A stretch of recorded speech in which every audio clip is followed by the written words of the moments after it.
permission to speak. Shadows hide you. I am listening.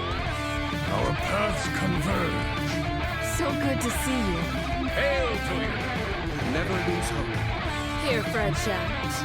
I hear you. It has only begun. Fight on, Fred!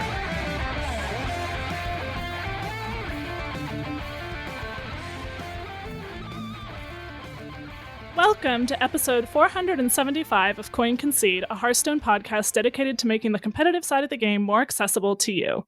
It is Thursday, December 5th, 2024 in the evening. Coming to you from Teldrassil, California, I'm Magesa. From Northrend, Massachusetts, we have Wickagood. Hi. You may have noticed we are down in Edelweiss. She is out sick this week, so we wish her the best in getting well. But from all around the world, we have you, dear listeners.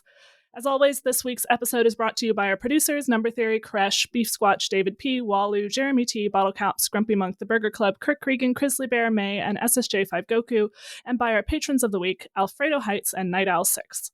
You can go to patreon.com/coinconcede to get perks like a thank you at the top of the show, early access to new episodes, one-on-one coaching sessions, and help support the show in the process. If you would like to support the show but cannot do so monetarily, please consider leaving us a 5-star review on your podcast feed of choice, as it always helps other people find the show. All right. Life and Ladder. It's been a minute. It's been like 2 weeks because we took Thanksgiving week off to go eat turkey and spend money. And yeah. Yes. It's funny because Maureen was making fun of me because like years and years ago, like she used to go like wake up at like the crack of dawn on Black Friday and go with my mom to go shopping for like clothes for the kids. And like, so she'd be at like this Gymboree, like she had like a Gymboree store that she like went to that was like half an hour away. And she'd be like waiting out there till they opened. And she hasn't done that in a while. And now all of a sudden I'm waking up early on Black Friday to go over to the game store and get in on their sale before they, because I get special hours because I'm a membership holder there. Of course, so they opened the store up. I mean, again, this is a store for nerds. It opened at 9. So it's not like I was waking up at like when it was dark and getting over there and freezing waiting outside the store. Like it was a reasonable time, but it's early for nerds. So the staff were like, no, we're not doing earlier than 9. Are you kidding? Yeah. So, but I bought a couple boxes of Magic cards and, you know, I mean, it was good price. I'm supporting the store, right? Like it's local. I didn't do a whole lot of shopping at like any like the big stores, but you know, at like a couple of the games, like indie game stores in the area, I spent some money because, you know, they give me a place to play every week. And so it's a way to support them and whatever, even though the prices probably weren't as good as I could have gotten on Amazon. It's fine. But, and I got my value out of the packs that I opened. So it's, I opened some of them and then I saved some of them for Hanukkah. So like I got a box of the Karlov Banner and I got a bundle of like 8 packs of Baldur's Gate. And then I got a box of Baldur's Gate to open on Hanukkah. So I'll be opening presents all day. But, that's some discipline to wait until then. And well, it helps that I opened up. So I decided to open up the bundle of the 8 packs just to kind of get myself through. And I opened up 2 cards out of the 8 packs that were worth, it was the same card, but 2 different treatments of it that were worth like $80 and $65 respectively. Wow. So it was funny because I went into Maureen and showed her the first one. I'm like, here, you see this? This just paid for the bundle. She's like, okay, that's good. Good for you. I'm glad you got something. And then I got a second one and I showed it to her. I'm like, hey, I just got another one. And she was like, what the F? That is the karma you get from shopping at the local game store. Exactly. It was, I mean, in the end, the box that I opened, so I opened up 1 box and 1 bundle this weekend, and I have a box and a bundle to open up on Hanukkah, and the box had a decent amount of value in it too. So I was happy, but, you know, and I just kind of sat around. I played some Dragon Age Veilguard. I'm getting somewhere in that game. There's, not 1, but 2 autistic characters in that game, by the way. I don't remember if I told you that or not. Yeah. No, I had not realized that. Yeah. One is ADHD and one is non-binary and autistic. I originally thought that they were trans, but they're non-binary because I'd only had the one encounter with them, but they were, and it's very obvious because it's like Oh, like, because you can romance the characters, and I kind of ended up down that path and then, bailed. But it's like they ask you like, so are we just flirting or was something going to happen? I ask because I don't pick up on these things very often. Like, okay, you're one of us. Okay. Like, we feel that so much. Yeah. Like, you don't need to call them autistic. They are autistic. I got it. I recognize that line of questioning. So I did so I've been kind of struggling with what to play. You bailed me out in the middle of my stream a week ago by introducing me to the Armor Warlock. Do not play this deck. This deck is not good now. It probably wasn't good then.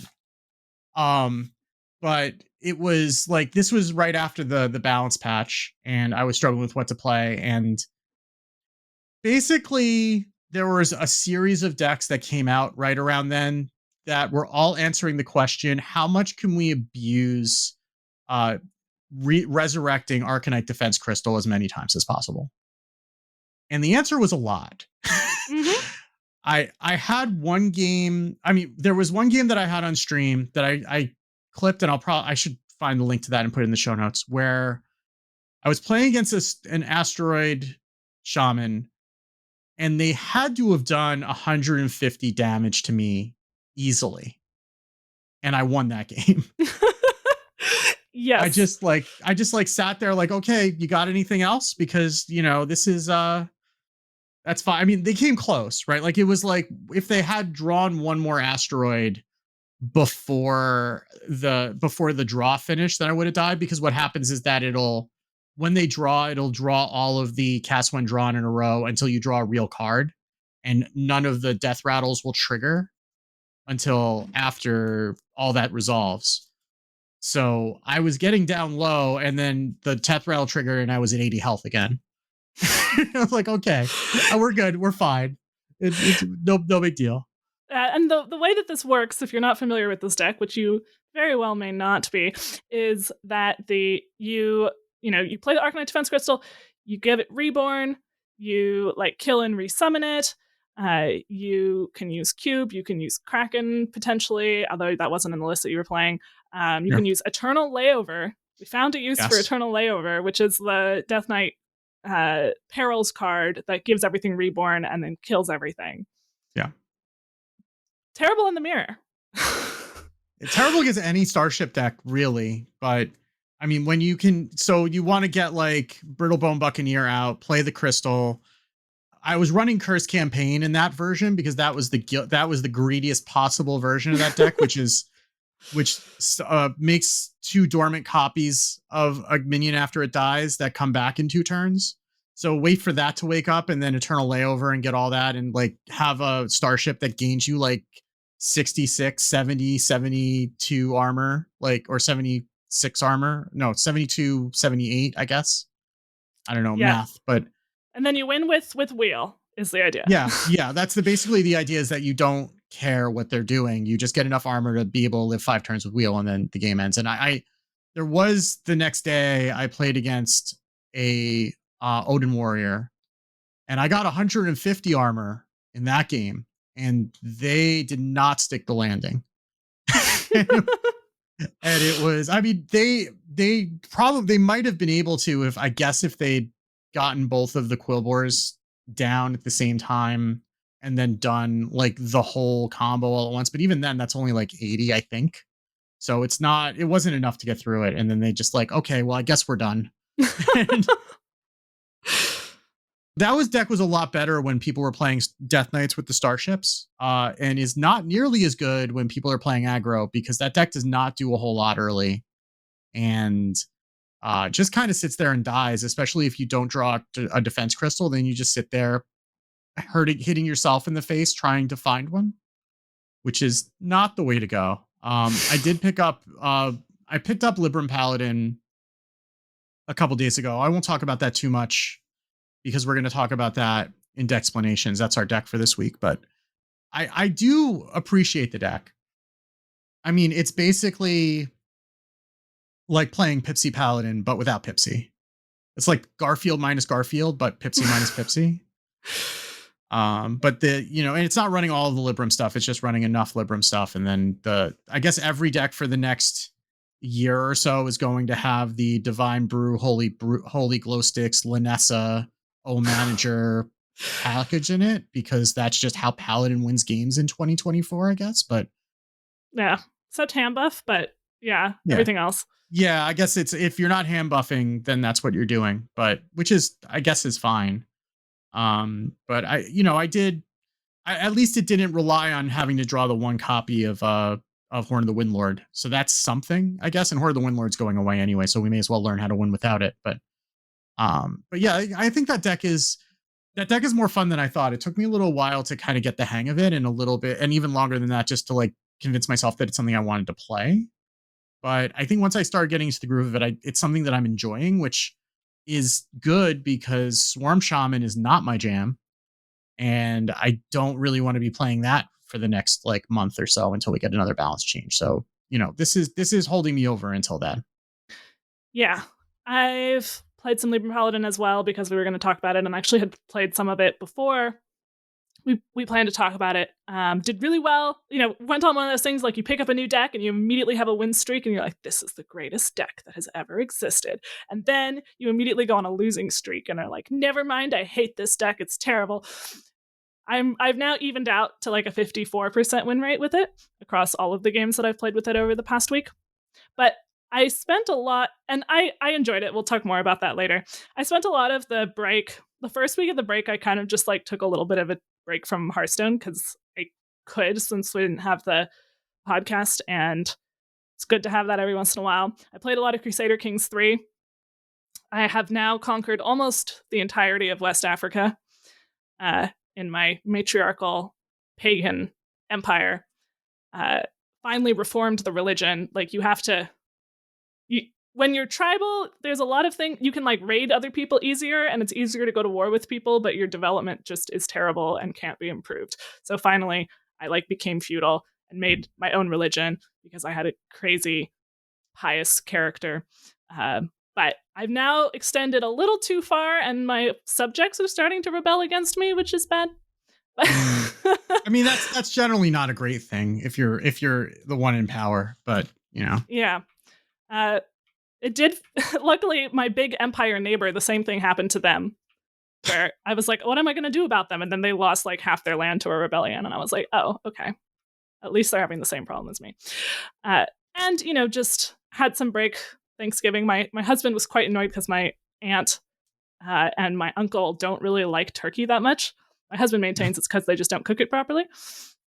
He's quite the connoisseur of cooking poultry correctly. And so they did chicken instead. And he was like, I didn't realize this was going to happen. Why is this? When they had sweet potatoes instead of mashed potatoes. Why is this? Well, sweet potatoes is still sweet potatoes is pretty Thanksgiving, but the fact that there was no mashed potatoes and no gravy. Yeah. This is why we go to a restaurant, because I don't do turkey either. And then it's just like, we'll just get whatever we want and it's fine. And nobody has to worry about what to make for everybody. And dietary, and some of us are kosher, and some of us have dietary restrictions, and some of us are autistic and have food aversions, and like we just don't have to like ever just order what you want. Just figure it out. It's fine. Nobody cares. Maybe we'll have to do that at some point. My aunt does make a very good stuffing. Everyone agrees that the stuffing is very good. And it's nice to see her just go into the city. We did manage to I was like, at least we won't have any political arguments because everybody kind of like voted for the same person.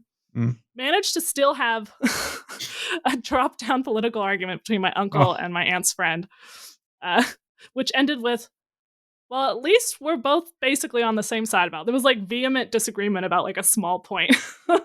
Violent agreement is what I call that at work. Yeah, it's okay. So we all just kind of melted away while my uncle and my aunt's friend were like going at it. And my uncle is Israeli and mildly autistic, and just like very puts things strongly and bluntly, and that's just his style. Yeah, which is always helpful when you're trying to have a political discussion. That always helps grease the wheels. Yes. In this case, I think he was actually right, but I was on his side, but I was like, there's no point in me intervening in this conversation at all. Then when I came back to Hearthstone this week, back to work, back to Hearthstone, having more fun with it, I think, because I took a little bit of a break. Yeah. The Heroic Tavern Brawl started up yesterday, which I almost hadn't really realized was coming. So I booted up Zarimi Priest, the new Zarimi Priest that Vicious Syndicate posted today, which I guess was based on the list originally from Rise Was Here, which adds Ceaseless, but it's not the control Ceaseless we talked about before. It's still basically fast Zarimi, but it's got 2 fly off the shelves, like instead of the funnel cakes, because there's no point for the funnel cakes anymore. Yeah. And you take out Magatha and you put in Ceaseless. And then you also have a couple Ethereal Oracles in that slot that VS previously had the 2-3 shadow guys in. And fly off the shelves is a lot better with Ethereal Oracle. It turns it into a flexibly it's a small clear early or it's a big clear later. And then you draw. And then it's amazing how Ethereal Oracle is just draw 2 in every deck now, and it probably needs to not be. Because in every deck, Zarimi Priest is not. It makes sense because it's just that good of a card. But Zarimi Priest was a deck that was running 4 spells, with Magatha. Yeah, we've added spells in order to have Ethereal Oracle because it's better than Magatha. Yeah. Yes. Edel in chat is saying that because of an idea that I got from, I think, Proby1 in the Discord, I made a meme, which was the flex tape guy with the water flowing out. And, he says Hearthstone players and the tank says any deck. And he's just slapping Ethereal Oracle onto that.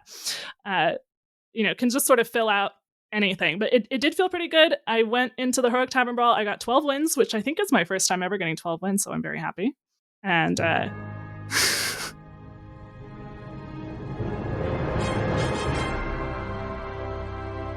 I was quite jealous of screenshots that people would post, or Edel would be like, yeah, I got a 12 win and then I got a 10 win. So I've made it.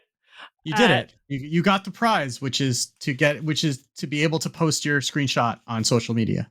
Yes, I have to post that on Blue Sky. That reminds me, I have to post it. So I did lose 2 games to Shamans, but also won against some Shamans. There's just a lot of Shamans, unsurprisingly, in the Heroic Tavern Brawl, because Swarm Shaman is just running away with the format. I did have a final game against an Elemental Mage that just couldn't stick anything because I just found the fly off the shelves and stuff at the right moment. And there was also a big Spell Mage of all things, and I just waited for them to Tsunami and then Ethereal Oracle and fly off the shelves. And then they did. How deep was the big Spell Mage? The big Spell Mage was surprisingly deep. It was 9 wins. Wow. They played a hard run Doomsayer on 2. As one does. I'm checking my wins. My first game was against somebody who had the core set Paladin, and I was like, oh no, I'm so sorry. Why are you here? You should not be here. It didn't seem like a bot. It seemed like a person who didn't realize that this is probably not the right place to be. The waters are shark infested. I also ran into No Hands Gamer fairly far in. He was playing, when I went and watched his VOD later, he spent the whole game going, why am I playing this deck and how have I won any games with it? He was playing a Reno Demon Hunter with the starships, but only 1 copy because it was Reno. I had no idea what was going on the other side. I had mulled for Pirate DH, of course. That would be the reasonable thing to do. And he had next leveled you by putting bad cards in his deck, I guess. Yeah, I was just I don't know what's happening. There was an Argus. I only knew it was Reno because he played Kurtrus.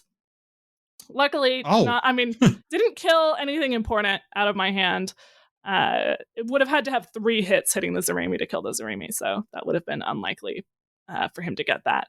And I think I played it really well, except I had a giant misplay right in the middle that, of course, was very obvious to him on the VOD. And I was like, oh no, where he had played a Nomelia, and I attacked face instead of killing it when and then was like, oh dear, because I had played stuff, and then I had forgotten to trade it off first. So, and then he played Argus and basically renoed himself healing because he gave it lifesteal. But luckily, I was able to clear, and I was still able to do a bunch of damage because that deck just does a ton of damage. The point of the ceaseless, by the way, is so that you have a plan B. Mostly you're just winning the same way normal with Zarimi, but your plan B is if they still have a lot of health or a lot of armor, you're just having to go late, which is easier because of the fly off the shelves.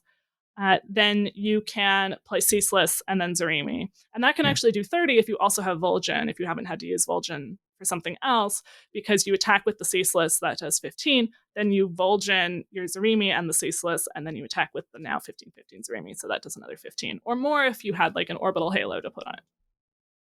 So I only needed that a few times, but it was nice to have that option and to be able to play towards that. And the fly off the shelves makes it so you actually have some like board clears who can play towards that. Imagine interacting with the opponent while you're playing Zarimi Priest. Like, when I know when you have a little more draw, it makes it a little easier to use. You know, sometimes you still shouldn't like hold back dragons unless you're really going for the ceaseless game plan. Like when I was playing against the big spell mage, I was like, I'm just going to wait until they do Tsunami and then wreck them, especially because they don't have Conman now. But you know, play your dragons, but even if you only have a couple in hand, like that's fine generally. So the most awkward thing was finding a spell to play with Ethereal Oracle. I found myself proccing it with the Snake Oil sometimes. Anyway, that is not the Decksplanations deck today, though. I mean, it wouldn't be an episode if you didn't have some sort of wisdom to give us about some version of Zarimi Priest. So I think that's fair. But yeah, we do have a bunch of news, and we actually have some Worlds news too. But we have regular news and a couple of patches and a whole bunch of stuff. So we should go and talk about all of that. Gadgets and Gazette always gets the scoop.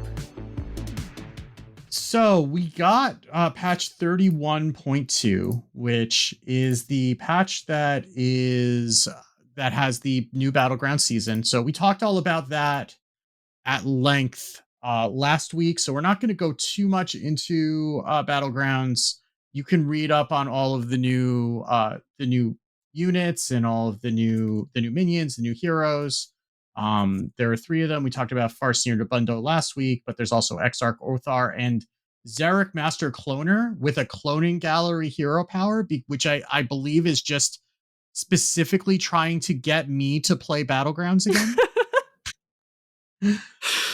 But you know, and I did play a couple of games. It's fun. It takes a little bit of time to learn it, and they're rolling out the different minion types gradually, like they do usually when they do a big minion refresh like this. So you can kind of get used to what's there before they start throwing everything at you. But that's all live. We also have an arena update. So patch 31.2 has all the arena runs ended. It's still single hero arena with Great Dark Beyond, Perils in Paradise, Titans, Festival of Legends, Scholomance Academy, and Descent of Dragons. So those are the sets that are legal. So you can go and play that if you are interested in arena, or if there's another format you would like to play. Twist is back, finally. That's the good news. The bad news is it's the Wonders format exactly the same as it was the last time. So the same format that it was when Caverns in Time launched. It is the same exact format. So it's 30 cards, 30 life. You can play any set up to Mean Streets of Gadgetzan, including Core and the Caverns of Time set. And there is a change to Twist where it's no longer going to begin and end on the first day of the month. This season will go from December 3rd to January 6th. So presumably that's going to align with a patch. So I guess you can set your watch by when we're going to get our next content patch where they're going to change things. But the seasons will still be monthly, and the ladder rankings will still reset with the monthly calendar. So they say that means the January ladder season will consist of 2 different formats, one from January 1st to 6th and one from January 6th to 31st. This is really no different than when they launch a standard set in the middle of the month, or they have a rotation in the middle of the month. it's the same way. It's just applied to Twitch, so it's not really that big of a deal. But they're calling it out because it's different than what Twist players have been used to, and they will be starting XL Wonders on January 6th. That again is where you have 40 cards, up to 40 cards in your health matches the cards in your deck. Most people are going to be playing 40 card decks in that format. We've already seen this. There's not really any. I wouldn't expect very many changes because we've seen these metas before, and there's nothing fundamentally different about them. The twist is that nothing's changed from the last time that we did this, I guess. They do say that they're gonna have more information about the February twist season closer when it goes live. I would not be surprised if it just adds Ungoro and goes back to 30 cards, but also, maybe they have something else up their sleeves. Who knows? But I don't know. I would imagine that after having waited, 5 months for Twist to come back, this is not necessarily what people were looking for. And it kind of, as much as they talked about it being an experimental format, it seems kind of underwhelming that it's the equivalent of a Tavern Brawl rerun. It seems like they haven't put a ton of resources in it, or they are, but it just takes a long time to develop each new mode, and so it would take a lot more resources to have new ones, to have a couple new ones per year. But yeah, I haven't popped into it. There are apparently only as of a couple days ago, there was a couple people in our Discord got early Twist Legend and were 6 out of 8, 4 out of 8 people in Twist Legend. Now, granted, it only came out on December 3rd, and not a lot of people have super high MMRs in it, but yeah, I thought that was interesting. Well, so we are we're 2 days removed from the patch, right? So the Twist season would have started on the 3rd. We're recording on the 5th. There are 13 Legend players in North America. 13. Now, to be fair, you have to play a lot to get there, or have really played a lot of Twist before that so that you had 11x. But yeah, that's not a lot. We'll see what that ends up looking like by the end of the month. Yeah, I mean, it is a little bit disappointing. It would be nice if there was, even if it was a small change, or just I don't know. That format got old quickly.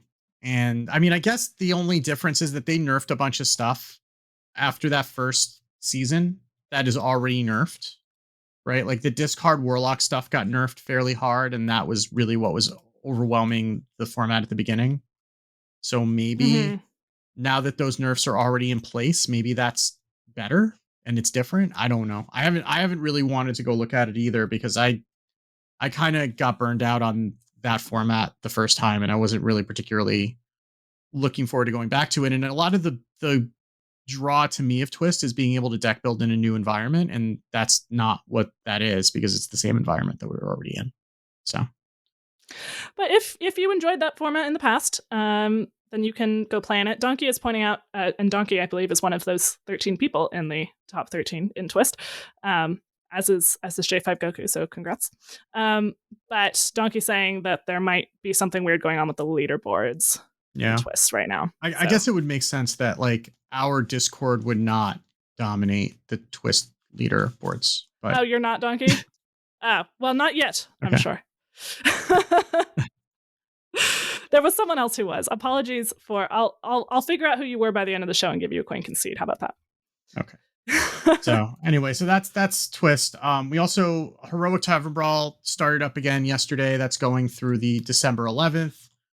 There's nothing that we haven't said about Heroic Tavern Brawl a million times. It's the same thing as usual. It's, if you are playing it for the rewards, don't. If you are playing it for the goal of the friends you made along the way and the ability to post a screenshot to social media, then go ahead and spend your gold accordingly.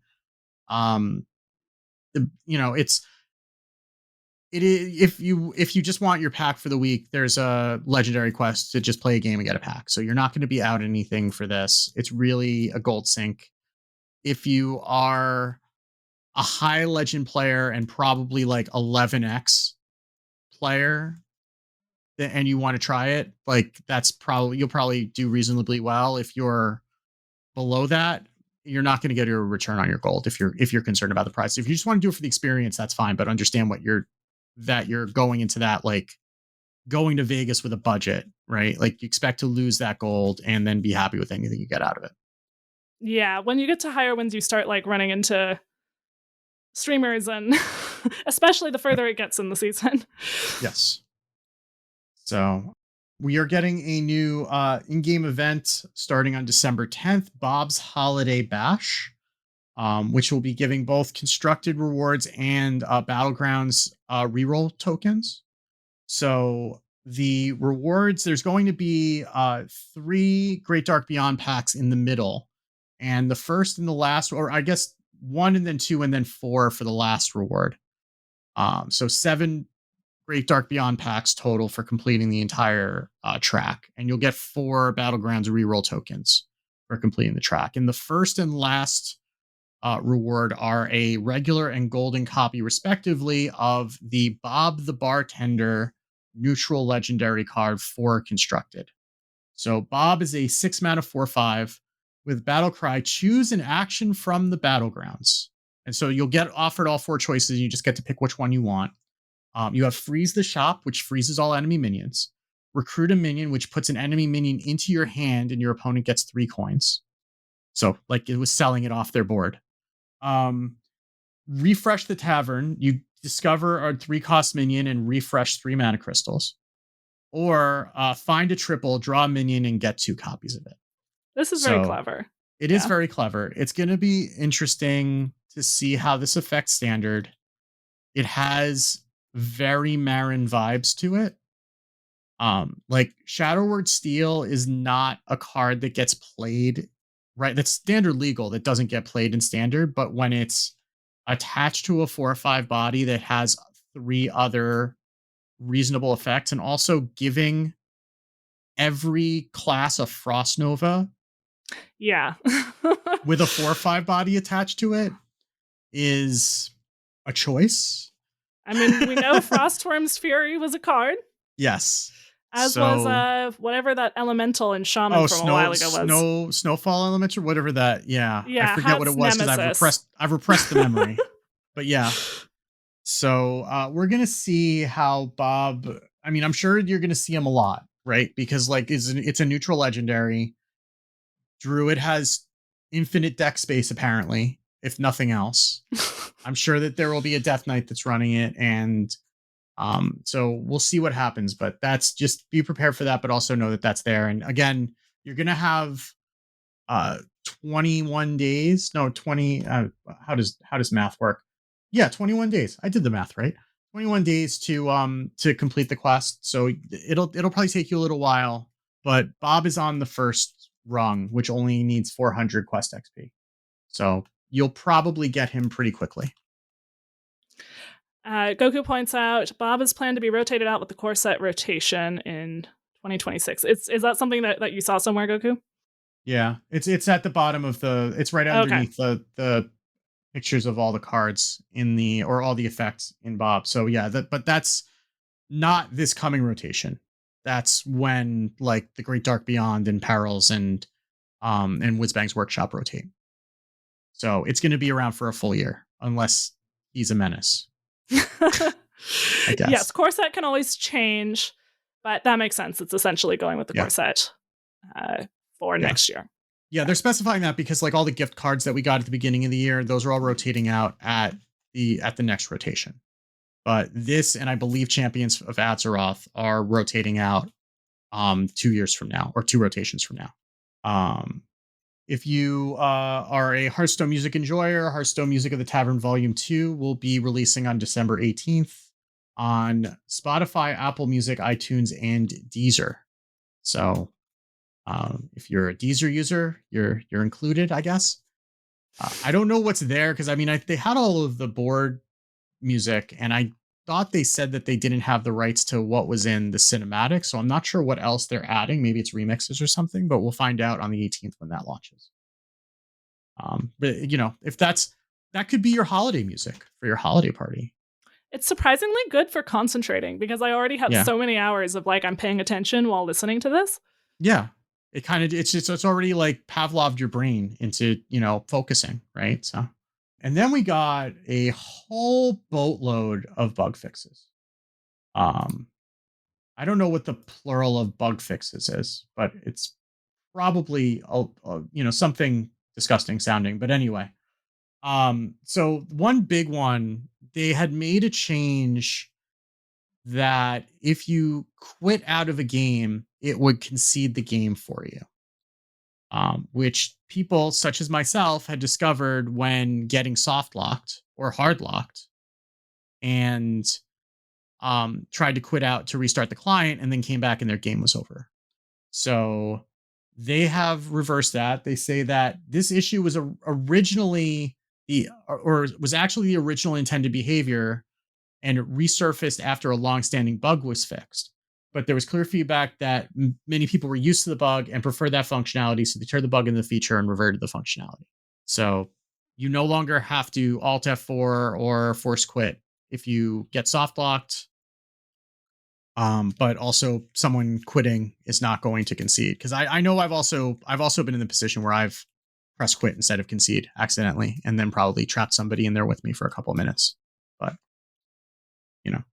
I think that's probably the minority, and I think that people are expecting it was a rude awakening when that was happening, especially given that it was a bug fix.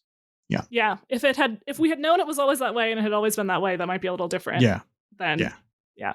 I mean, I don't remember it ever not working that way. No, so, me neither. I mean, I don't know how long that bug was there, but I mean, that bug could be older than, I don't know, some of my dishes. So I was going to say my children, but my children are older now, so that doesn't work anymore.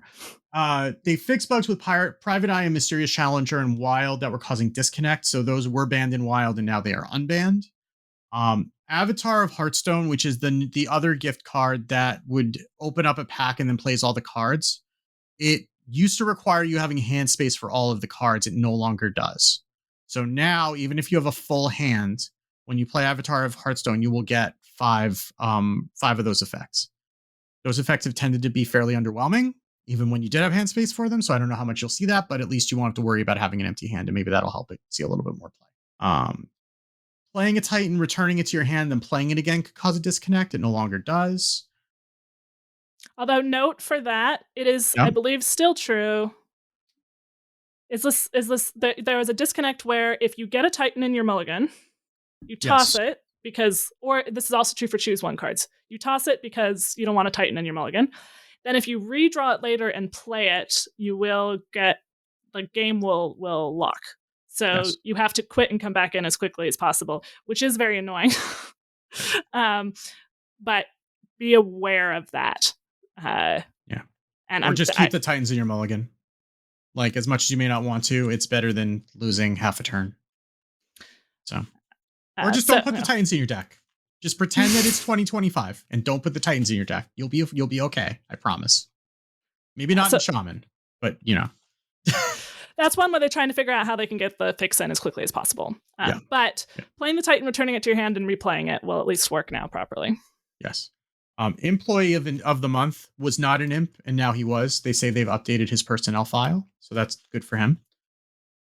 Airlock breach didn't count properly for number of health changes, presumably for things like the Death Knight weapon that gets +1/+1 for each time your health total goes up or down. And there's a few things in Wild that also care about that.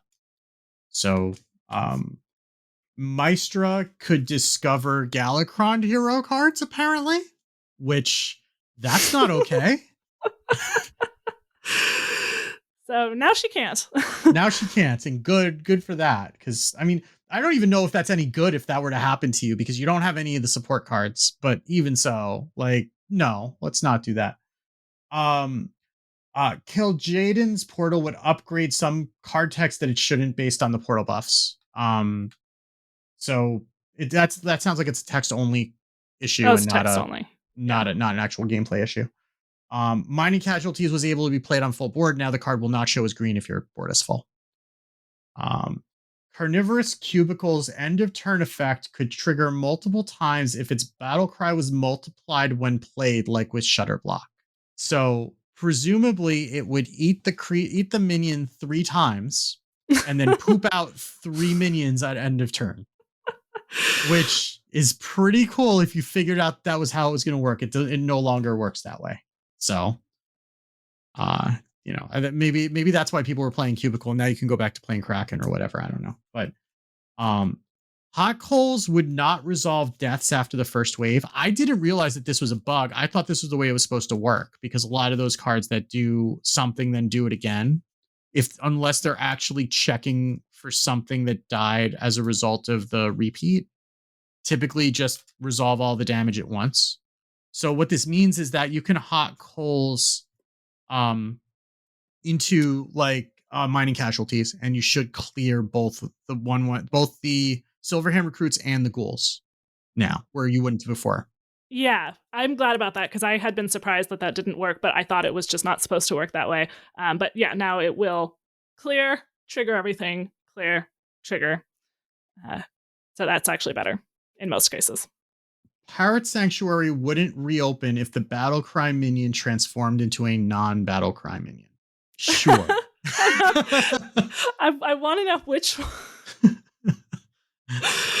Is this like the choose one, turn into different forms? No, that's not a battle cry. Or like a Chameleos type of thing, right? Or like, I guess the Reno Paladin card that changes into a minion that's in your deck. I guess that could somehow, I don't know how you're getting that with Pirate Sanctuary. But I mean, Rogue, right? Rogue's always the answer to this. Rogue just did something stupid to break the game, and that's probably what happened. So fix the bug where cards that would resurrect Mista Vista couldn't, or would cause a crash. So, okay. I guess that's probably also Rogue, probably Tess. So, I mean, if you're crashing when playing Tess, I think you got what was coming to you, but that's my own opinion. I'm not speaking on behalf of anybody but myself and my hatred for Burko Rooks. Fix a bug where Dry Scale Deputy wouldn't copy the right card if the next spell drawn was a cast when drawn card like a plague. Now it will copy the plague. So do be aware of that if you're playing Dry Scale Deputy in your deck, that if your opponent puts plagues in and they get a plague, you will get another copy of the plague. You could also, if you're putting like asteroids or whatever into your deck, that could also work to your advantage, assuming that the casting cost isn't astronomical. No pun intended. Fix a bug where Greedy Partner wouldn't get activated by cards that were made to cost 2 by Razor Scale. So this is like the inverse of the Sonya effect, where you make things cost 1 to get Sonya to copy them. Now, if you make something cost 2, you'll get a coin from Greedy Partner. If you missed getting the Champions of Azeroth cards from the event, you can now go to get the normal version by going to the pack opening screen and having bought like just one Great Dark Beyond pack, and you will get a copy of Champions of Azeroth as a bonus for opening that pack. The golden one you needed to have completed the event in order to get. Never mind. You can get it. You can get the golden one if you open a golden Great Dark Beyond pack. So if you missed out on the golden Champions of Azeroth and you really super want a golden Champions of Azeroth, go buy a golden Great Dark Beyond pack and you'll get it. I imagine this is probably what they'll do then with Bob the Bartender, because I was wondering about that. Yeah. And then the last one is collection. Check out Interstellar Star Slicer's flavor text. So an Interslicer Star Stellar, that's the Star Slicer, that's the paladin weapon that discounts the Librams. So it has long flavor text that doesn't matter. And they added a second paragraph that said, no, we've never made the same flavor text twice. IDK what you're talking about. So make of that what you will. Across every single pocket of the galaxy, every one thing is unique. Yes. So we did get another patch. This is yesterday. A server-side patch with more bug fixes. Not all of them are relevant, but there are a few of them that are. So they fixed a bug where either player getting a Libram of Divinity to 0 mana caused animations to play slowly, which given that your win con is often Linessa and Divine Brew could be the difference between winning and losing a game. So, we waited until after this patch went live to record a podcast. You're welcome. Uh, but yeah, so that's better if you were noticing that. There's also another one where spells internal cost reductions didn't work with other mana cost related cards when drawn via a spell burst effect. So that's a lot of words. They gave an example. It's Sunsapper Linessa not doubling a 1-cost Holy Glow Sticks after it was drawn by Ethereal Oracle. So presumably you've played a holy spell earlier. You played a holy spell to activate a spell burst, drew the Holy Glow Sticks, but the Holy Glow Sticks weren't in your hand when you played the holy spell, so it wouldn't have gotten reduced, and now it does. So and they banned the Warcraft Rumble cards, Warsong Grunt, Footman, Night Elf Huntress, and Nomelia Safe Pilot from this Twist season. They didn't do anything wrong. They just aren't supposed to be part of the Wonders card pool. They weren't originally. I guess that is one other thing that's different about this Wonders season is that the core set is different because core is still part of it. I would have to go back to our core set episode and figure out what's different to see how materially that would affect deck building. But that is actually a material difference, is that the core set is different between the two of them. So that's something, I suppose. But yeah, so there's some other things you can go. We'll have a link to the show notes, the patch notes, that you can go take a look at that if you're interested. We have a couple other smaller updates. One is that we have another transmission from China. So last month we were talking about how they had over 400,000 legends, and this month they have at least 577,439 because that is what someone posted a screenshot of. There are always people for November. Yeah. Yeah. There are always people, and there aren't actual leaderboards in China like there are in the other regions, so we don't know for sure.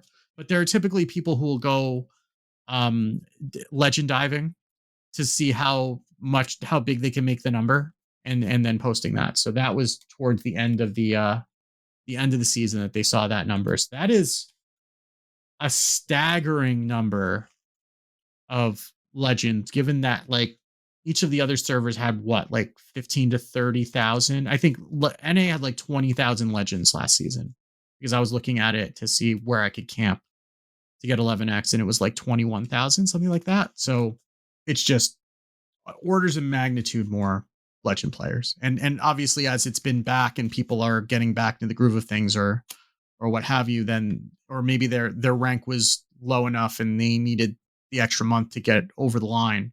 Now you're seeing more of what like a normal month would look like in China. So that's a staggering number of legend players. Donkey's point out they do have a leaderboard, but it only shows the top 100, which is how it used to work in the other regions before they changed it to show everyone, because every legend player gets on the leaderboard. You are a legend. I mean, in fairness, it would probably run their server out of memory trying to churn up that that list. So, oh god, it's already such like so slow to get things loaded. I just use HS Guru because it's like imagine if they had 577,000's worth of pages. Oh my gosh.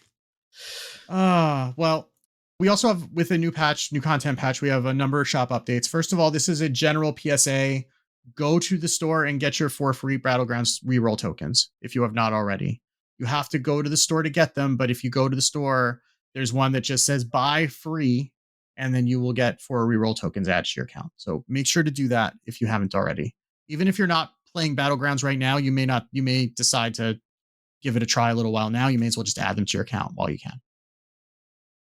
You can also buy the Battleground Season Pass. The regular one is $15 or 1,500 rune stones. The Pass Plus, which will cover theft and water damage. No, it gives you an extra reroll on every game, so for free. So that's another $5. That's $20 or 2,000 rune stones.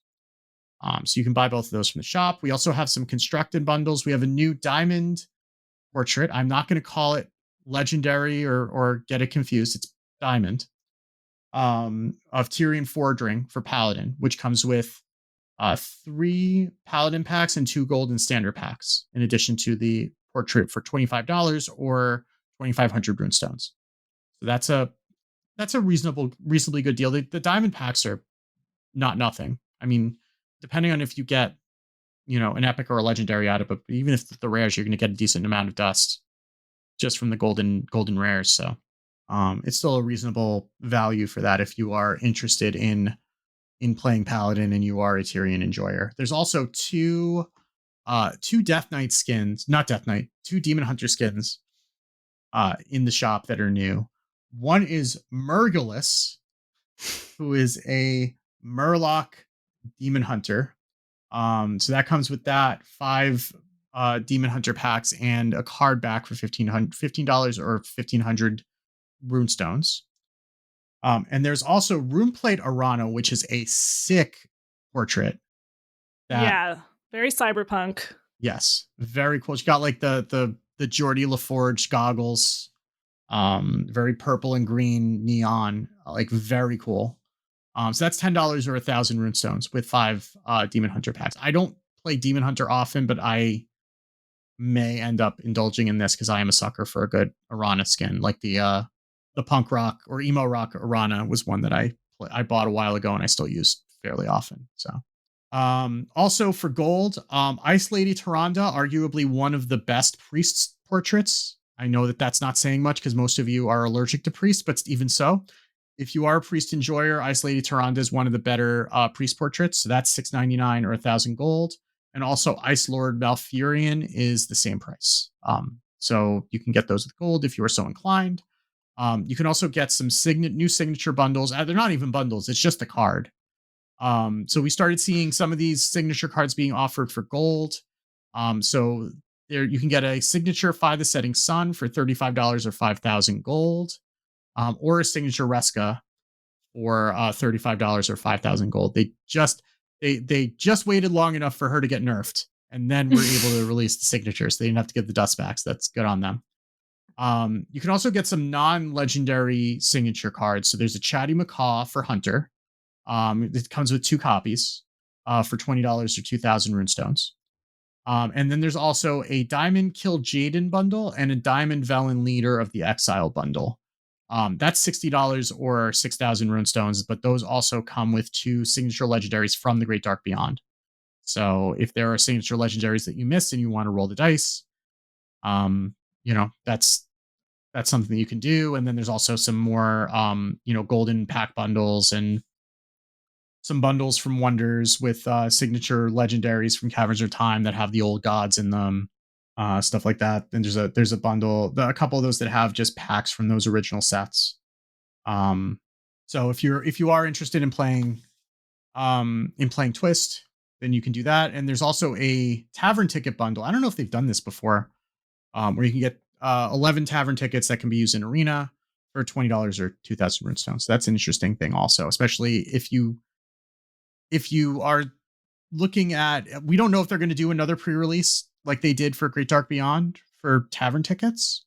But if they do, if you're interested, then you can go and get that. They also have a mega bundle with 25 tavern tickets for $40 or 4,000 runestones. So, I mean, normally a one arena run or one tavern ticket it's 150 gold. I think it's like $3. So if you're buying $40 worth, you're getting a few runs, reduced. So a few runs thrown in for free. So if you play a lot of Arena, that's probably worth your money to invest in. I mean, you're basically getting 40 packs for $40, plus you're getting all the Arena runs and whatever you win out of that. So it's not a bad deal necessarily. One last bit of news before we get to tournaments and more news is that there are 2 new splatter icons, is what Imik is calling them. I don't know if these actually have a term or not. It's kind of like, when you take damage, there's like a cartoony yellow splotch and it says how much damage was taken. There's a couple new ones. So if you pay life, you get a red teardrop that says like -5, for example, if you played a Blood Treant. So this doesn't show up for taking damage. It shows up for paying life, which is kind of cool because it shows that it's different. Mm-hmm. I don't know if there's any other situations where it might show up, but I saw it in game with a Blood Treant and then recreated that in a casual game.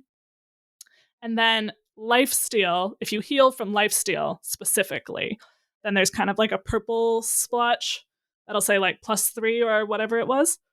And it's like if you accidentally look at a lamp and then you close your eyes and then there's a purple splotch in the black part of your vision that's like undulating a little bit and sort of a neon purple. It's kind of like that.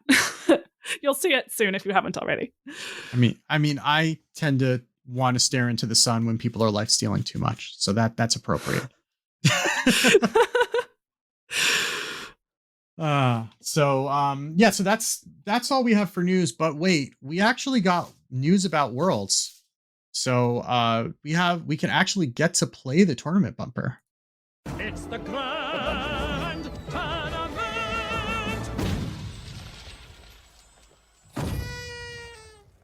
So we got dates and participants for Hearthstone Worlds 2024. So the date is December 13th to the 15th, which is going to start at 7 a.m. Pacific, which is 10 a.m. Eastern.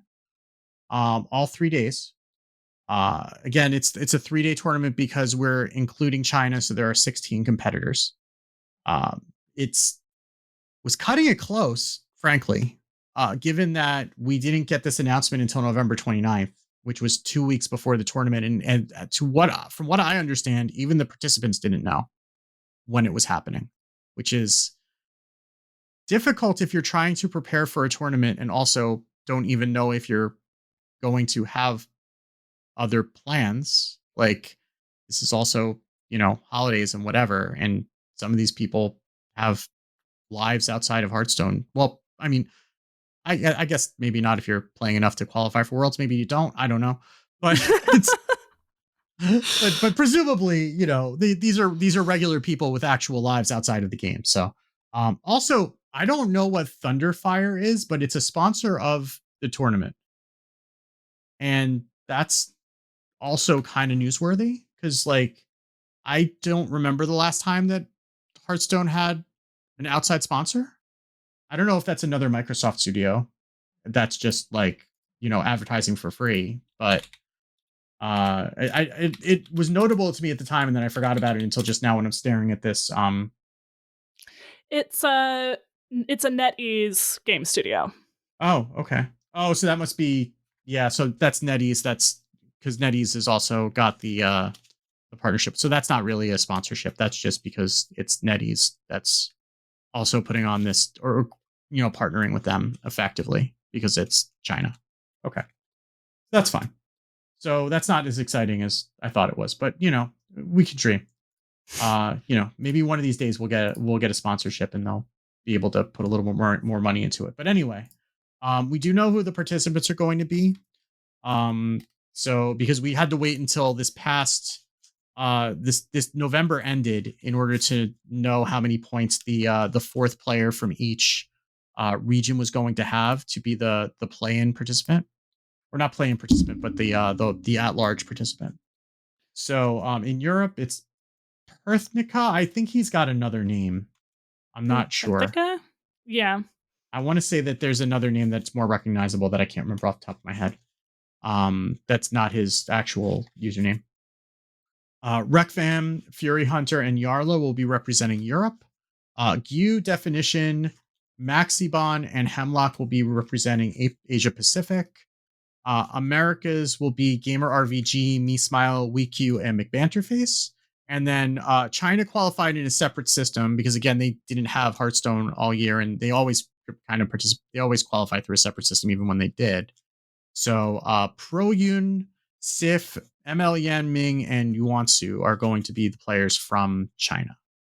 So we know who's going to be playing. You can pick who you're rooting for. Maybe Americas has a chance finally. See. But yeah, so that'll be exciting. Edel will be casting. Yay. I believe. Well, actually, I don't know if I can say that or not, but so we might have to edit that out. She might yell at me, but we should. But you're going to want to watch the whole thing. I mean, if for no other reason, then we need people's eyes on this thing and viewers in Twitch so that it justifies continuing to do it. So, because we don't get that many tournaments, and it kind of feels like an existential crisis every time that we do that. If we don't get enough viewers, then we won't get another one. So please do tune into it. And I mean, it should be good competition, and it'll be interesting to see what's happening. I would imagine that whatever balance changes we're going to get next, because there is another balance change planned somewhere between now and when the developers go on holiday break.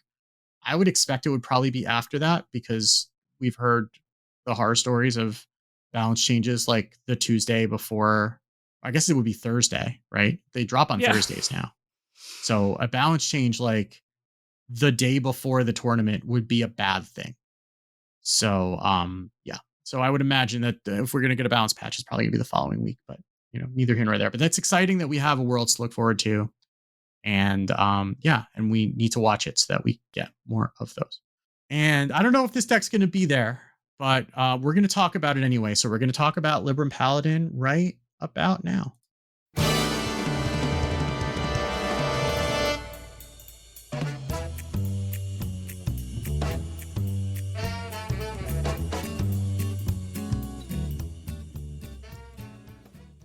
All right, so we wanted to talk about Libram Paladin, and it's not, the meta tyrant, but we wanted to pick it because it's a newer deck. It is still a competitive deck. It's something that's less likely to be hit by balance changes whenever we do get them, probably after Worlds, hopefully after Worlds. And it's something that we've been enjoying playing, and that's a little different than stuff that we've talked about playing before. So a lot of the deck lists that people sort of coalesced around and the deck lists that we were playing with were all sort of like 28, 29 cards the same. There's a little bit of flexibility in the last card choice. So we have a deck list in the show notes, which is very similar to the VS list. The only difference here is that it has an extra O manager instead of the Leroy. I actually started playing the Leroy later today, and I can definitely see the argument for it. But this is what I was playing originally and what I think Wicked has more games on as well. So this has one Divine Brew because you're not mostly using this as your way that you're winning with Lanessa. You don't have Horde and the Windlord. You're using this as much for like keeping board in the mid game or just like protecting yourself. If I ran into 2 weapon rogues today, 2. I was all ready to be like salt mine about one of them, and then I played a single Living Horizon and they conceded instantly. It's amazing. They didn't find their dubious purchase, I guess, because normally they just dubious purchase and then they get rid of it. So I guess they didn't find that. But I had another minion out, but you would think they would at least try it. Yeah, they must not have found it. And this runs, so in terms of the Libram discounting card, so it runs all of the Librams, and it runs Interstellar Star Slicer, which is the newly buffed weapon. That is a 3-mana 3/2 now. And that has Battlecry and Death Rattle discount your Librams for the rest of the game. We are not running the 4-mana 4/2 with Divine Shield, Wayfarer. People were running that right after the patch, but 4-mana 4/2 Divine Shield is not very good. So, and we don't need our Libram of Faith to cost 0. It's actually perfectly good at 4. Obviously, it's better at 2, but I'm often, playing the Libram of Faith on 4. That's the one that gives you the 3/3/3 Divine Shields. Sometimes I've even done that before playing my second weapon because I'm just like, I want the pressure out now. Yeah. And the rush on it, does not matter. Almost never actually matters. The only one that you really care super about getting to 0, and it's not the end of the world if you don't, but Libram of Divinity, which is the one that gives +3/+3 and gives you another copy in your hand if you reduce it to 0. That one you really want to get to 0 if you're going to need the damage. But Libram of Faith is whatever.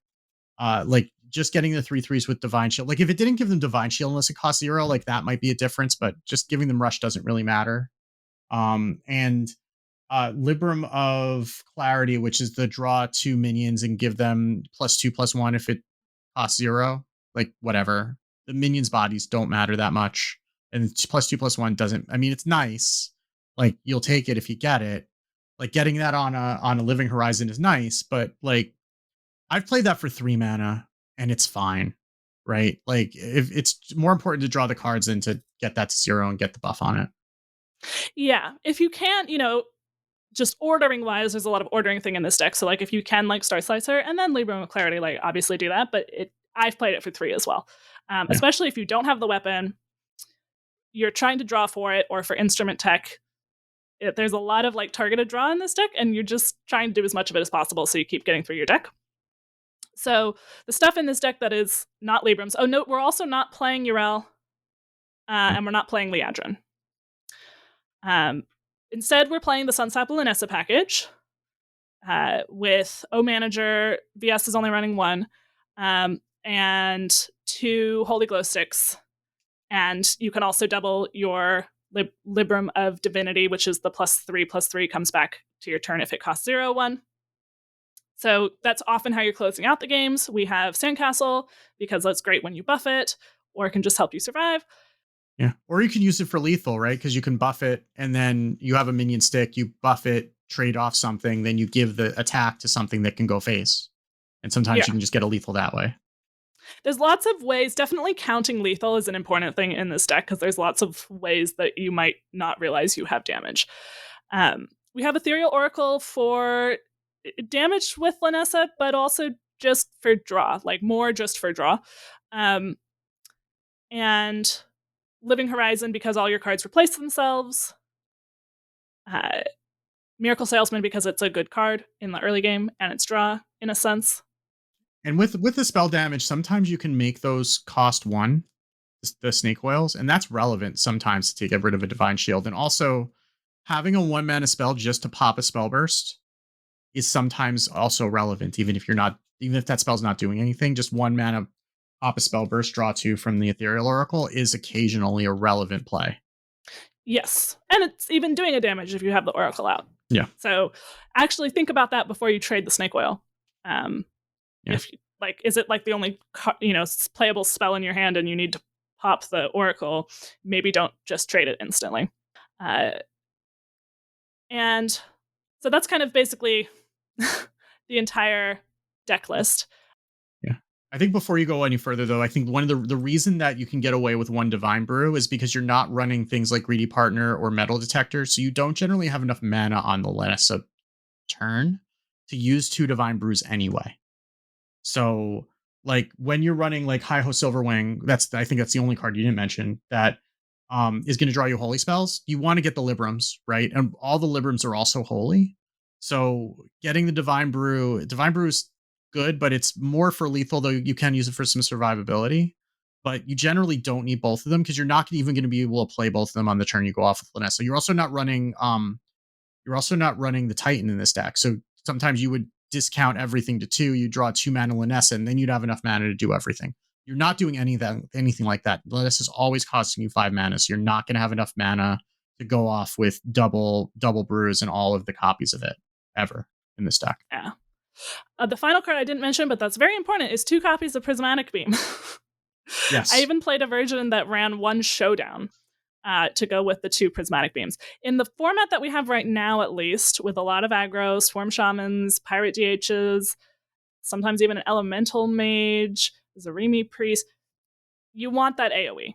And sometimes it does 4 if you have Ethereal Oracle out. I actually thought if you're seeing a ton of aggro, the Showdown was kind of cute. I don't know what the stats are on that, but it felt better than I thought it might, so that's an option for you.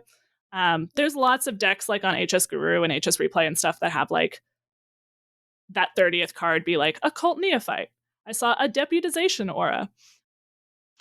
Okay. Small sample size. It was like 60% win rate, 200 games. Like, okay. Yeah. So, you can go ham a little bit with that 30th slot. And then, of course, there's Leroy as another, like, you can get some charge damage if you're having trouble sticking something at the end of the game. Although, if, depends on how you're feeling when you're playing it, or if you have more like late game things and that's more what you're struggling against. In terms of how this deck looks, so past 3 days, Diamond through Legend on HSR and HS Guru is like 52%-ish. So tier 2-ish. And it does depend partly, I think I wanted to look like at past 3 days and stuff different than like the Vicious Syndicate report, which is looking a little bit longer because I wanted to look specifically at more recent deck lists, since the deck lists have improved a lot since right after the patch. So it depends a little bit, of course, where you are on ladder, but it's definitely competitive. Yeah. And it might actually be a little bit better now that Vicious Syndicate told everyone to play Big Shaman to counter Swarm Shaman. And I think the matchup, I haven't looked at the numbers, but the matchup against Big Shaman feels more competitive with this deck than it does against the Swarm Shaman a lot of the time, just because it gives you a little bit more time to get set up than the Swarm Shamans do. Yeah, our good matchups. Okay, so yeah, and see, part of why you want to run 2 Prismatic Beams is that like the bad matchups here are like Pirate Shaman, Yeah, Elemental Mage, right? So you want more game in those. and there's just like a lot of decks that are playing things like mining casualties or pop-up books that just like play one card and put 2 or 3 minions on the board. So often you're going to be able to just play it, and there's enough times that it looks like it's going to be a bad card, and then all of a sudden your opponent just vomits a whole board worth of stuff, and you just have to get to clear it. And a lot of the things are 3 to 4 health. So you might be able to squeeze in like an Ethereal Oracle, play a Prismatic Beam, draw 2 cards, clear a board. Like there are good turns like that. Yeah, it looks like the Big Shaman matchup is about even, but I don't know how much that's. Let me cycle that to the last 3 days.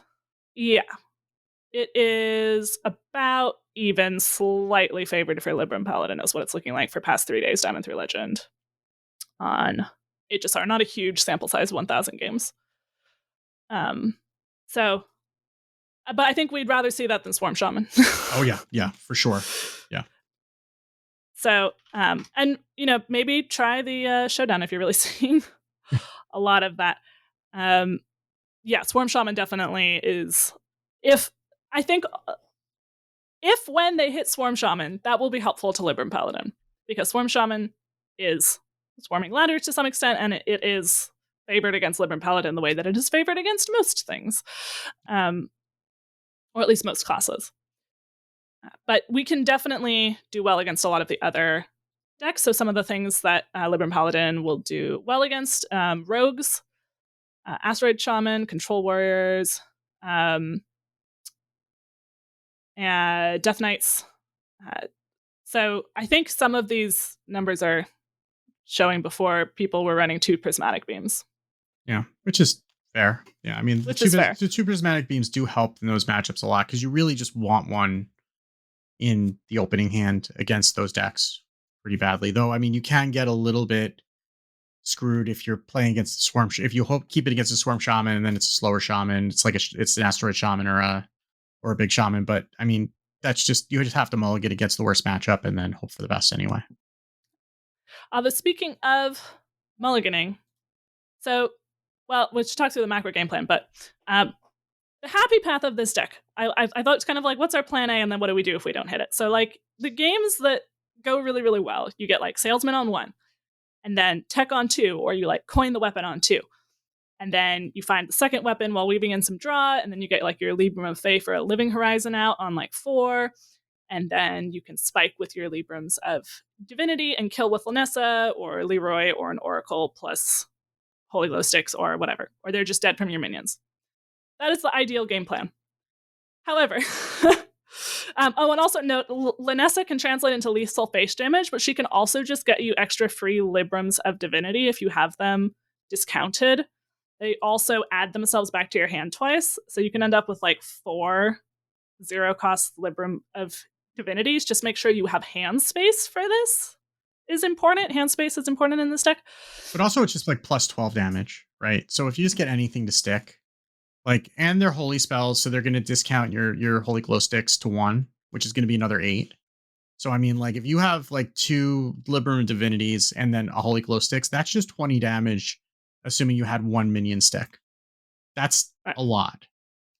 That is a lot of damage. You can do a lot of damage. You definitely need to kind of count a lot while you're going on. Although, of course, as with any Lanessa thing, it's not nearly as APM intensive as when you're doing it with Divine Brews, because you're not playing as many cards in the turn, but you do want to not spend too long in the turn thinking about it. You want to have been thinking about it on your opponent's turn, ideally. And sometimes Divine Brew is part of that, and you need to go because the Divine Brews take a minute. Yeah, always play, if you do have an O manager, play Linessa, then play the O manager first, then play your coins so that you don't forget to do them and run out of mana. Then play a holy spell, then play your glow sticks. You don't need to worry about hand space because that's going to take 2 cards out of your hand, then put 2 coins in your hand. So you don't need to worry about hand space with O Manager. You can just do it.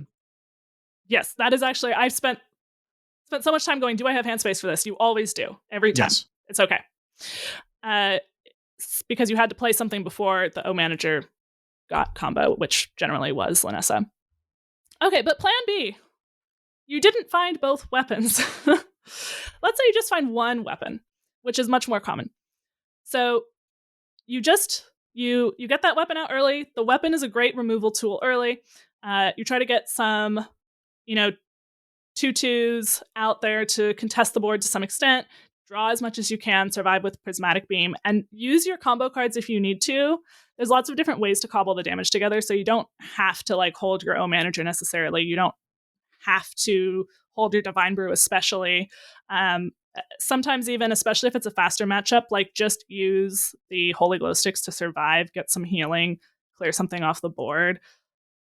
Sometimes you just need to do that. And if they're really fast, you are probably not going to need as much of a big Linessa push. Yeah.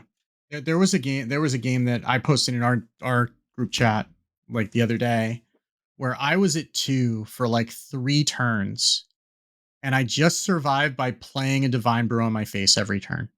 And that was just enough to keep them from, I had taunts, right? So I had a Living Horizon in the way or whatever, but I had just a Divine Shield on my face, and that was enough to let me live long enough to be able to flip the game around. And that, if you're not going to do that if you're hoarding that for a combo finish that isn't coming, but you need to really recognize with this deck, when are you the beatdown and when are you the control? Because it can play either role really well, but you need to commit to that line either way, right? Because if you're hoarding your stuff for combo and you're actually the control and you need to survive, you're going to get run over. If you're the beatdown and they're removing all of your stuff, and you need to have all that damage for lethal, then you can't be spending it irresponsibly. Yeah, this is definitely a case where there's kind of 3 things that could happen that allow you to win. One is that you just I had a game, I linked it in the show notes. I didn't get either weapon and I had lethal on 5, which I actually missed because I was in the middle of a conversation with someone else. But luckily I top deck lethal on 6 and it was fine. So I was able to get them anyway. So occasionally you can just do that. Sometimes you kind of run them out of their things and then you have enough chip damage and you get there, or your second Holy Glow Sticks is enough. And sometimes you really do kind of need the Linessa combo. But you only do that if you're not gonna die. You do that if you're in a slower matchup. And they're not pressuring you as much. But a lot of it is kind of figuring out what the matchups are and also going a little bit based on what you drew. So if you drew, do you have Linessa? Do you have the pieces that would go with Linessa? Or maybe you just only drew the pieces that go with Linessa and nothing else. So maybe just don't just sit there and pass all of your turns. You can sometimes win, just with Oracle. Just with Living Horizons, Libram of Faith on 4 is a fair bit of pressure.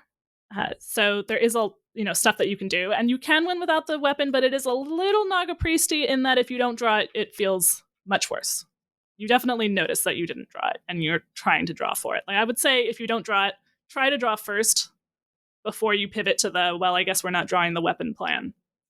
Don't be afraid to play Librams other than the Libram of Divinity if they're not discounted. And the Libram of Divinity, you can play it if you have to. It will still get doubled by Linessa if it costs 2.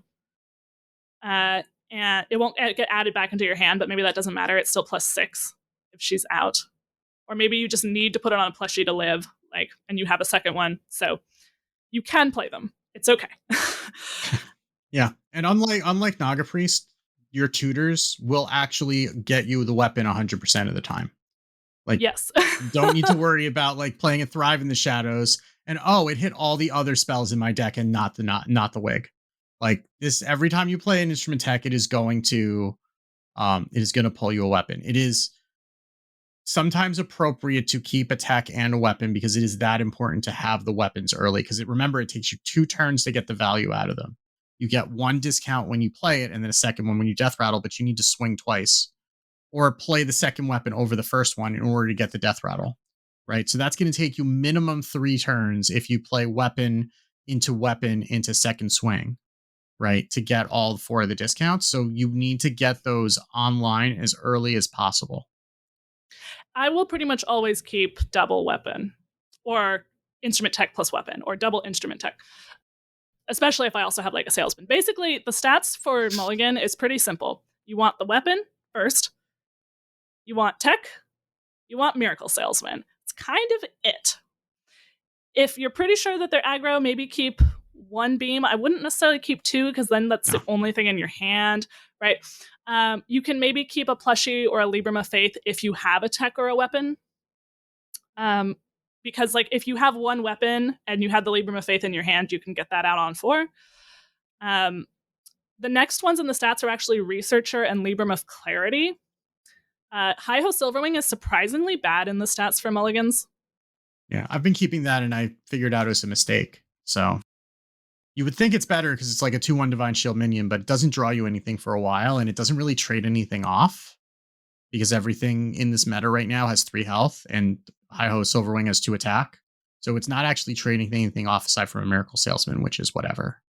Yeah, it feels like they just never kill it for you, and so then you never get your draw. Yeah. Like somehow it doesn't. I mean, it's worth playing in the deck, but it's we're used to keeping it. You don't keep it. You keep weapon, tech, and salesman. The weapon has like a plus 8.3% on the win rate if you have it in the mall. The tech is plus 5. Seems good. Yeah. Yes. Okay. One thing I did note though, if you have the second weapon, so I would like always prioritize getting the weapons out as fast as possible. And then I realized that's not always correct if you don't actually have the Librams of Divinity in your hand yet. Like get the first one out as quick as possible is pretty much always correct. But getting like a Living Horizon down or something like that can be better to do on 4 or 5 than the second weapon if you're lucky enough to have both of them, or trying to get some draw.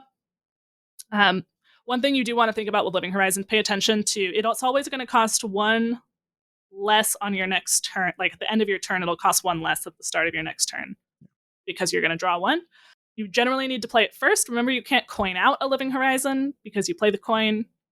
It now costs 1 more. It did nothing. You just wasted your coin.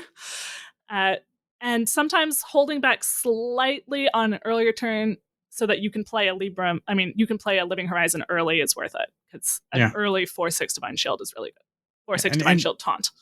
And you have to remember when you're playing like weapon on 3 into weapon on 4, you are giving up 3 damage when you're doing that, right? And so it's kind of like ramping where you need to ask yourself, what am I ramping into? It's like a limited form of ramp, right? So if you don't have like a Libram of Faith in hand, what are you, or you don't have the divinities to be able to start buffing things for free, what are you ramping toward? If you can't answer that, then maybe you want to take it a little bit slower, get the extra swing out of the weapon, and then play the other weapon, and then give yourself a little bit more time to draw the payoffs for it. Yeah, there's a lot of just kind of drawing that we're doing. Some things that are valuable resource. The plushie is a valuable resource because it's one of our main heal cards and its removal. Obviously, it's better if you can buff it, but sometimes you just have to play it early to survive, and maybe you can hold the mini and buff the mini if you're able to do that later. Always buff the Sankazel generally if you have it, because then that buff goes on something else after it attacks in. So that'll just multiply the buffs. Unless you really need the health on the thing that you're buffing, right? Because Sandcastle only does attack. So if you really need the health on the thing you're buffing, go ahead and buff it. But in general, like that's also going to allow the Sandcastle to trade off multiple things over the course of the next couple turns. Yes, it does add to the Sandcastle's health. One thing I noticed, be careful about your usage of the coin. As an aggro player, I'm used to using my coin early most of the time, and that can't, like, coining out a weapon might often be correct, for example, but you also might want to like save that coin for Lanessa, especially if you're running only 1 O manager and you think that you're going to be more of that like beatdown combo role in the matchup. You might want to save it for coining out a Libram of Faith or being able to play something with an Oracle. So think about whether the coin is real. This is always true, but a little bit more than usual. What is this coin getting me, and what am I doing next turn, and what am I doing the turn after that? Like, is there a turn ahead that I can see clearly I'm going to need that coin more than now? Yeah. Remember, you run 4 Spellburst minions in the deck that all draw you cards. So, like, you need to be thinking about having something to trigger those, because playing the Draenei without a Spellburst, I mean, you can do it on curve and it's fine. And sometimes it's worth it to like draw a weapon attack or something.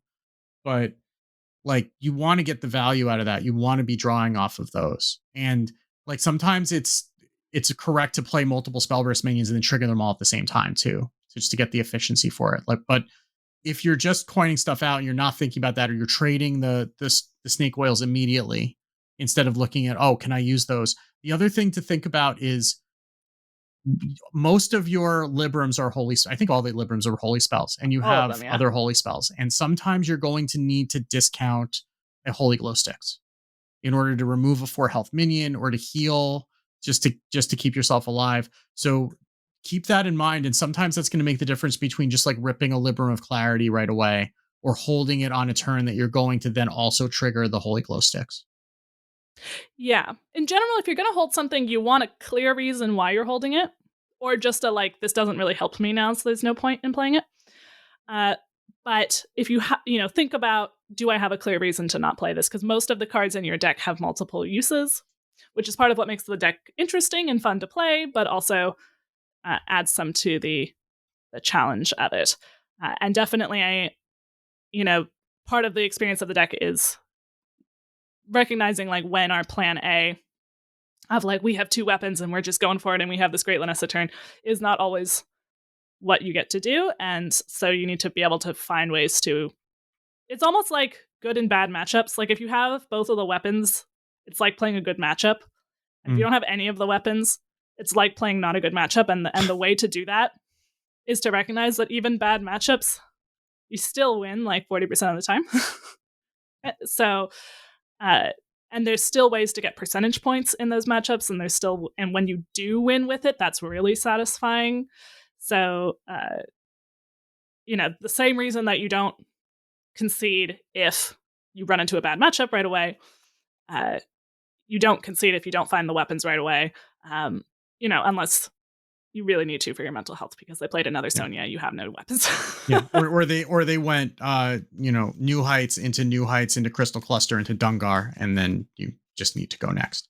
And sometimes you do just need to go next multiple times over the last day and a half. So yeah, but, and it's also worth considering that like you need to look at your deck tracker when you're playing something like Interstellar Researcher that draws you a Libram. Make sure you haven't drawn all of your Librams before you start paying into the Spellburst, right?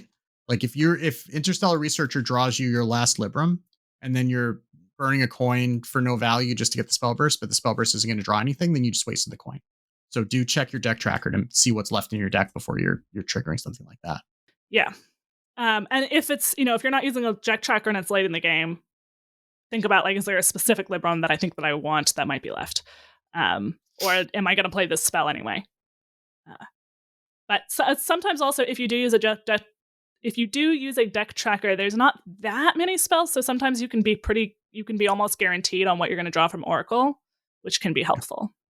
Unless you're me and you're playing Oracle with the Spellburst specifically to draw a Prismatic Beam that you still have 2 of in the deck and you miss both of them. It does happen. Well, you're paying for the karma of the $80 card and the $65 card. Yes, I suppose. Yes. Yeah. That's how I'm paying for those cards, I guess. Yes. Yes. The universe is keeping score. But overall, I think that was all of the notes that I took down about this deck. I do recommend it. There are also, of course, other Paladin decks that are strong right now. There's good old Handbuff Paladin. There is there's Pipsy Lanessa in new form. There's Lanessa in new form. So I've seen a couple of Flood Paladins the last couple days. I don't know how good they are, but I've seen a couple of them. So I think they are good, just kind of under the radar. Yeah. So Paladin has a lot going on for it, but this says if you want to play a Great Dark Beyond new deck, this is a perfectly respectable, fun deck to play that I think is only going to be something that they try to support more. So rather than less. Yeah. If we get a nerf to Ethereal Oracle, this will be collateral damage, but so will like everything else. Yeah. So I think that'll be fine. I mean, it's like every deck's gonna get hurt if they nerf Ethereal Oracle, so nothing will really change there. I mean, I think like maybe like Asteroid Shaman might get affected, but that's really going to be the one that really like super cares about a nerf to that. But everything else that's just using it for draw, like everything else is going to get affected just the same. It'll be fine. We'll find something else to draw cards. It'll be okay. But yeah, so we have many folks who'd like to thank. Check out our thanks section on the website at Concede.com, where you can also find our contact info, our show notes, and our Patreon info. You can monetarily support our show at patreon.com/CoinConcede. Join us every week live by following us on Twitch at twitch.coinconcede.com. You can join our community chats and Discord at discord.coinconcede.com. And you can write into our email at coinconcede@gmail.com. You can follow us on Twitter and Blue Sky. We are at CoinConcede in both places. And if you would like some CC swag, head over to our shop at shop.coinconcede.com. It makes a lovely holiday gift, no matter what holiday you celebrate. Even if it's Winter Veil, you can get a lovely Winter Veil gift in our shop. So, Coin Concedes Megasa. I will coin concede to the community team. I just received the package for the Great Dark Beyond, which you had posted as well. Yeah. There is a headphone stand that lights up different colors. It's like a laser cut curved acrylic with like the Draenei writing on it. And Very then cool. The black hole signature art, like desk, sort of mouse pad, but desk pad with light around the outside, and you can change the color. This is very cool. So, very appreciated. And I really hope they're able to take at least some of these things and eventually make them. It's much harder than it sounds to make these available on the general Blizzard shop, but they could really use an update on that shop. They did have some merch, but it's not as cool as this stuff is. And I wish that more people could get their hands on it, but I also appreciate having it. I mean, they send us something, every set, and we appreciate it every time, but this is like, sometimes this stuff is hit or miss whether I'm actually going to use it or not. Like every single one of these things, like I am immediately started using, and it's really been awesome. Like I had a BlizzCon 2019 or 2023 mouse pad that I had to retire to make room for this, but it was worth it. I'll probably have to like pass that down to one of the children or something. But yeah, these are really, really cool and really appreciate it. It's funny because like normally, because I'm on the East Coast and everything's coming from the West Coast, like normally everyone who's in California gets it before I do. So I kind of have an idea of what's coming. Like yesterday, Maureen texted me as I was getting on the train to come home from work, like, you got a package from Hong Kong. So I said, is it ticking? And she says, then she's trying to figure out what's in there. It's like, oh, I have no idea. I didn't order anything from Hong Kong. But then she looked at it like it had the content, said like, okay, it's this, and this. Like, oh, that sounds like it might be a Hearthstone package. So then, yeah, got home and I got to reveal it because I was looking on Twitter. I hadn't even seen anything like posted online with it, which normally I see somebody, but I was one of the first ones, which was pretty cool. Yeah, that's pretty cool. Every time that this happens, I forget that this is a way that I can get a package where I don't remember what it is.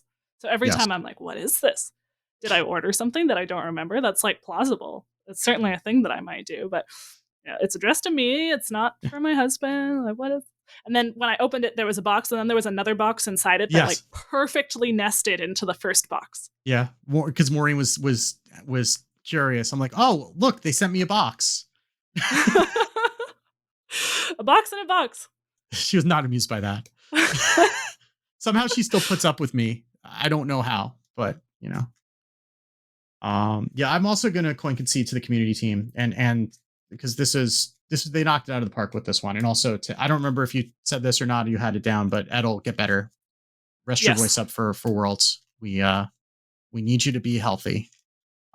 So it sucks having to do the show without you, but your health is more important than one episode. So we're hoping that you will be back with us and the rest of the community soon. Also, Coin Concede to the construction worker who was outside my office yesterday when I was coming back from lunch in 34-degree Fahrenheit weather wearing a full kilt. Because it's Boston. So yeah, he had a hard hat on, he had a reflective vest, and he had a kilt. And like you do you, buddy. Like, I'm glad you're living your best life. Just, hopefully you're getting inside, get warm a little bit. But anyway. One more thing.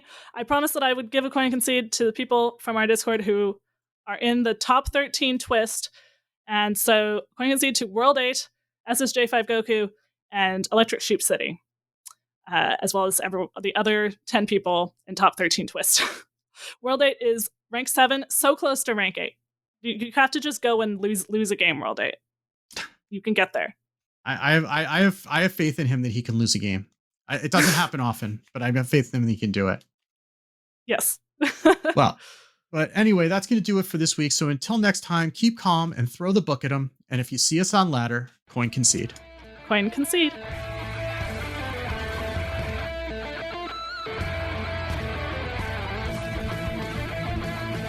All life must end. I yield for now. I concede.